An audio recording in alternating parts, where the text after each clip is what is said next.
When we heard Call of Duty Black Ops was preparing to unveil its multiplayer, we didn't waste any time. Our destination, Treyarch. Our mission, the most detailed hands-on coverage inside Xbox can provide. So sit back, relax, and keep a sharp lookout.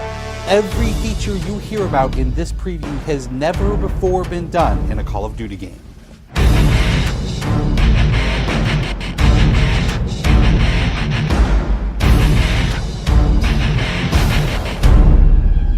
We begin where the multiplayer trailer for Black Ops left off, with theater mode.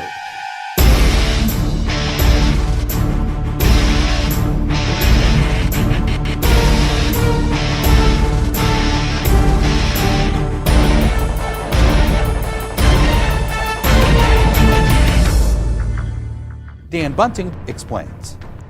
You can switch the camera from any player's perspective in both first person and third person. You can detach the camera and go into free cam mode, which allows you to fly anywhere on the map, basically. It's really interesting when you pause the game and go into free cam, you just see all the particle effects just in their full glory, just frozen in time, and it makes some really awesome footage.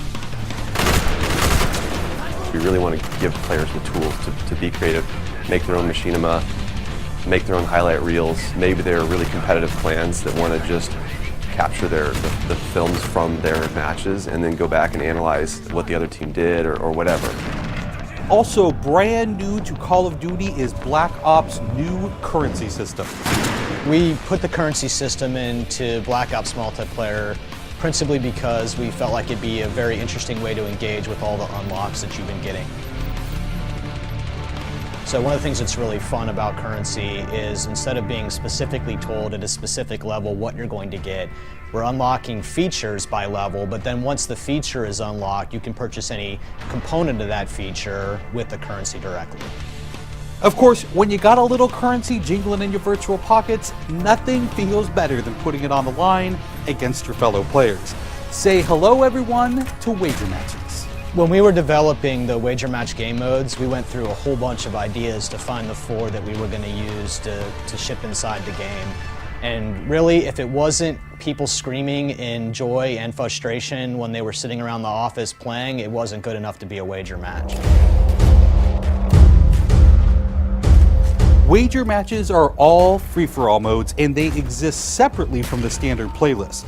They include game modes like Gun Game, where you're in a race to score a kill with 20 different weapons, beginning with pistols and advancing through ever more explosive weaponry. It's extremely rewarding for us as a design team to put something up there that people are reacting to really well and it's slightly different than what they get, and everyone loves the core game, and you have to be very careful when you're finessing the core mechanics of the game. But wager matches let us kind of get our creativity flowing and do some things that you're not normally used to, and then spin them up in unique ways and combine things in ways that you haven't seen before, that you never really thought of, and that wouldn't be appropriate for the core game but are completely appropriate for wager matches.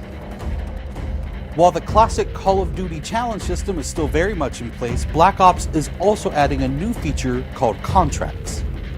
Right, so if you're using the contract system, you actually have to put up a little of your own currency in order for a bigger payday. And depending on the contract, some contracts pay XP, some pay more currency, some pay both.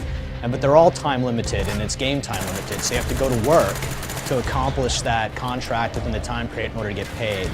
It's different from the challenges, in so much that the challenges some players like to use very aggressively, and they map out their path through the challenge system in order to maximize their XP gains, in order to level faster. And then a whole nother set of players uses the challenges sort of passively. They're there, when you get them they feel good, but contracts gives you a way to directly engage with the content inside the game.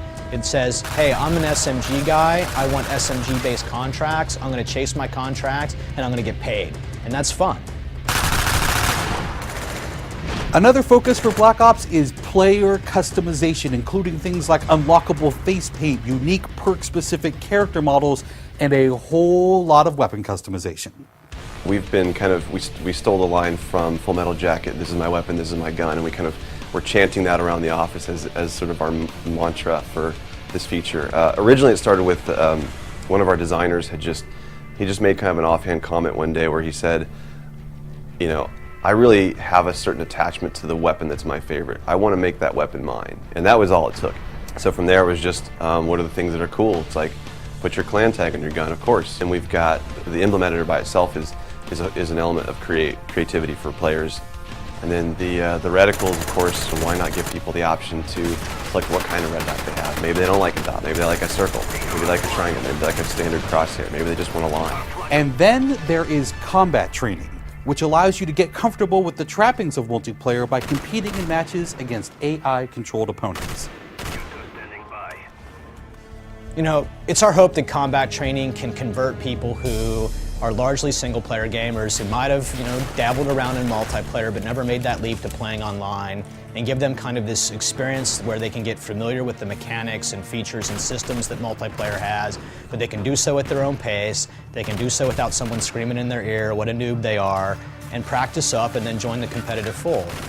Experienced players could use combat training to practice up on a particular weapon, a particular tactic, or a particular map. So we think it appeals to both audiences, but most directly, it was designed to help new players get into the mix.